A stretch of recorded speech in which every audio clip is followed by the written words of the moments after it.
70 साल कांग्रेस थी, क्या दलित, आदिवासी, एससी, एसटी, ओबीसी की दशा बदली? आपने फिर गलत बात कही। 24 में क्या लग रहा है, परिवर्तन होगा? 24 का वक्त है, अगर ये सुधर जाएंगे तो हो सकता है इनके लिए कुछ रास्ते बन जाए। अगर ये अपनी हिटलर शाही पर रहेंगे तो जनता तो निर्णय करती रहेगी। पीछे वालों को हटाया तो इनको भी हटा देंगे लोग। ये प्रधानमंत्री तो कह रहे हैं सबका साथ सबका विकास। सबका विकास तो हो ही नहीं रहा है। पूंजीपतियों का विकास हो रहा है, उद्योगपतियों का विकास हो रहा है। इसके पहले भी आप लोग प्रदर्शन कर चुके हैं, क्या लग रहा है सरकार सुनेगी? बिल्कुल सरकार सुनेगी। सरकार क्यों नहीं सुनेगी? ये तो जनता भी 24 में फैसला दे देगी। उन्हें नहीं सुनेगी तो क्या करेंगे 24 में? आप लोग राजनीति कर रहे हैं, मतलब सामाजिक लोग राजनीति कर रहे हैं, और जो राजनीति कर रहा है वो क्या माला जप रहे हैं? मोदी क्या माला जप रहे हैं वहाँ बैठ के? नमस्कार, मैं प्रियंका इस वक्त दिल्ली के रामलीला मैदान में हूँ। यहाँ संविधान बचाओ रैली चल रही थी। कहाँ से आए हैं सर, और जानेंगे कि क्या लग रहा है संविधान खतरे में है? मैं अखिल संघर्षी राष्ट्रीय अध्यक्ष अखिल भारतीय किसान यूनियन उत्तर प्रदेश से हूँ। सवाल ये है कि संविधान खतरे में, ये हमको नहीं लग रहा, संपूर्ण संसार को नजर आ रहा है। सरकार हिटलरशाही के तहत काम कर रही है, न तो उसका ही कोई मोटिव ऐसा है जो आवाम के लिए हो।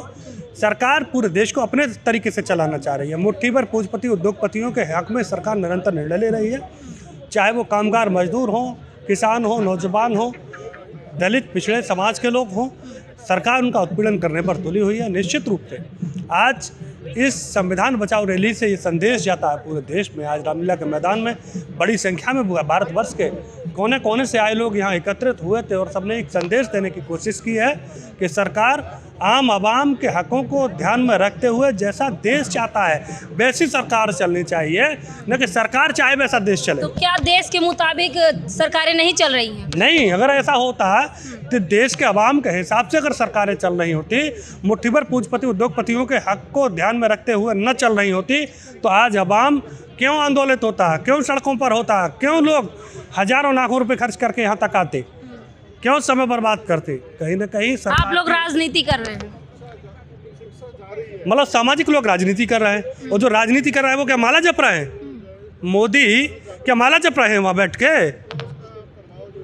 सही बात यह है कि इस देश में एक ऐसा संदेश चल रहा है कि जो भी देश के अवाम के हित की बात करता है उसे कोई खालिस्तानी, पाकिस्तानी, राजनीति, तमाम चीज़ के आरोप लगाए जाते हैं। इससे देशवासियों का कोई फर्क नहीं पड़ रहा। हिंदुस्तान के लोग जब देश गुलाम था तब भी अच्छे कार्यों के लिए लड़ रहे थे, और आज भी लड़ रहे हैं और आगे भी लड़ते रहेंगे।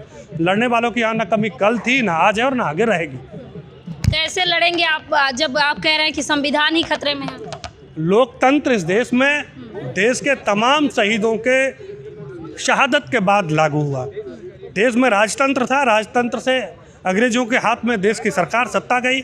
वहाँ से जब आम आवाम लड़ा अंग्रेजों से, तब इस देश में अंबेडकर साहब का बड़ी भूमिका इसमें रही। गोलफेयर सम्मेलन के माध्यम से इस देश में संविधान लागू हुआ, प्रजातंत्र लागू हुआ है।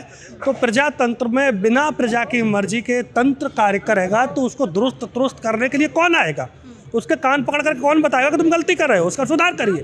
तो निश्चित रूप से देश का आवाम सड़कों पर निकल रहा है। अगर सत्ता में बैठे लोग, सत्ता संरक्षित लोग, चाहे वो अधिकारी हों, कर्मचारी हों, नेता हों, अगर ठीक से काम नहीं करेंगे तो आवाम उन्हें ठीक से काम करना सिखा देगा।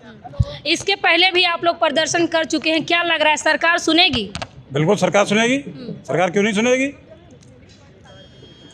ये तो जनता भी 24 में फैसला दे देगी। उन्हें नहीं सुनेगी तो क्या करेंगे 24 में?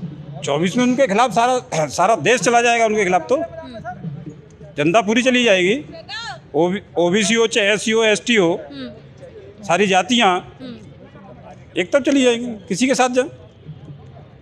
कैसे जाएगी? प्रधानमंत्री तो कह रहे हैं सबका साथ सबका विकास। सबका विकास तो हो ही नहीं रहा है। पूंजीपतियों का विकास हो रहा है, उद्योगपतियों का विकास हो रहा है। सबका विकास होता तो यहाँ क्यों आते हो सारे लोग? हैं? क्या कहेंगे सर, इस रैली से कुछ असर होगा?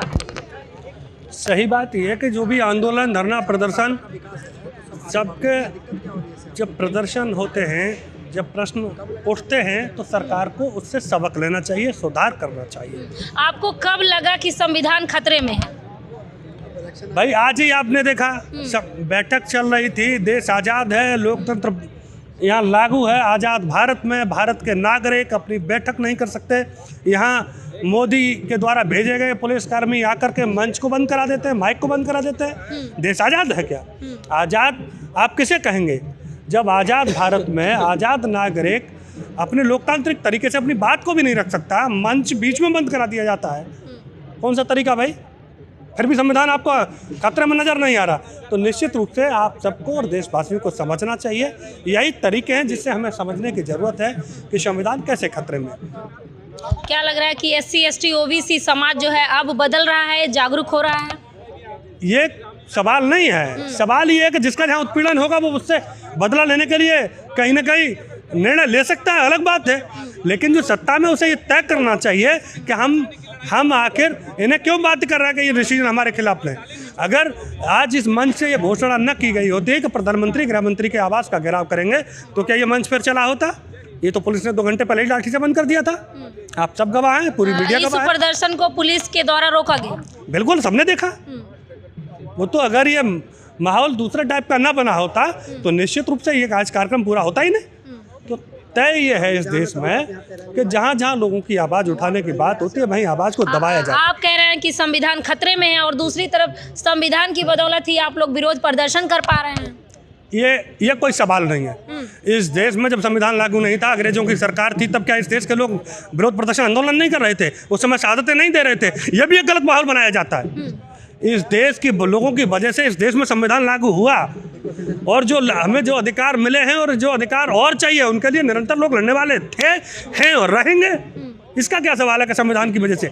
संविधान ही लोगों के लड़ने की वजह से लागू हुआ इस देश में, नहीं तो अंग्रेजों की सरकार होती ना। ये तो उनसे पूछो ना जो सत्ता में बैठे हैं, लोग खाम की फर्जी बात करते हैं।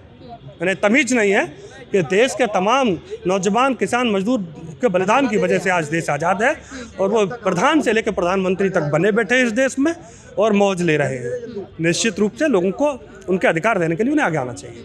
24 में क्या लग रहा है, परिवर्तन होगा? 24 का वक्त है, अगर ये सुधर जाएंगे तो हो सकता है इनके लिए कुछ रास्ते बन जाए। अगर ये अपनी हिटलर शाही पर रहेंगे तो जनता तो निर्णय करती रहेगी। पीछे वालों को हटाया तो इनको भी हटा देंगे लोग। तो जरूरत ये है कि ये अपनी आदत को सुधारें। अब तक देश में यही होता रहा है कि सत्ता परिवर्तन की लड़ाइयाँ होती रही हैं कि ये सरकार खराब है, दूसरी सरकार ले आ, दूसरी खराब है, तीसरी ले आ, तीसरी खराब है, चौथी ले आ। सवाल ये है कि व्यवस्था परिवर्तन की लड़ाई इस देश में चलनी चाहिए। जब तक व्यवस्था परिवर्तन ना हो तब तक वो लड़ाई जारी रहनी चाहिए, चाहे सरकार ये रहे चाहे कोई सरकार और आ जाए। आप लोग कह रहे हैं कि सत्ता परिवर्तन होना चाहिए, लेकिन 70 साल कांग्रेस थी, क्या दलित, आदिवासी, SC ST OBC की दशा बदली? आपने फिर गलत बात कही। मैं अखिल संघर्षी राष्ट्रीय अध्यक्ष अखिल भारतीय किसान यूनियन आपके चैनल पर स्पष्ट रूप से मैं ये कह रहा हूँ कि सत्ता चाहे पिछली चाहिए या आने वाली, अगर व्यवस्था आम नागरिक के हिसाब से नहीं करेगी तो सत्ता में जो अव्यवस्था है उन्हें दुरुस्त करने के लिए आम किसान अवाम लड़ता रहेगा। अब तक सत्ता परिवर्तन की लड़ाइयाँ होती रही हैं, हम लोग मिलकर के व्यवस्था परिवर्तन की लड़ाई लड़ रहे हैं। व्यवस्था जब तक आवाम के हित में नहीं होगी तब तक ये लड़ाई जारी रहेगी। तो आप देख सकते हैं यहाँ संविधान बचाओ रैली चल रही है और तमाम लोग एकजुट हुए हैं दिल्ली के रामलीला मैदान में। इनका कहना है कि अगर संविधान को खतरा आएगा तो ये लोग फिर से प्रदर्शन करेंगे, इसी तरह से सरकार को चेताने का काम करेंगे। इस खबर पे आपकी क्या राय है हमें कमेंट बॉक्स में ज़रूर बताएं। धन्यवाद।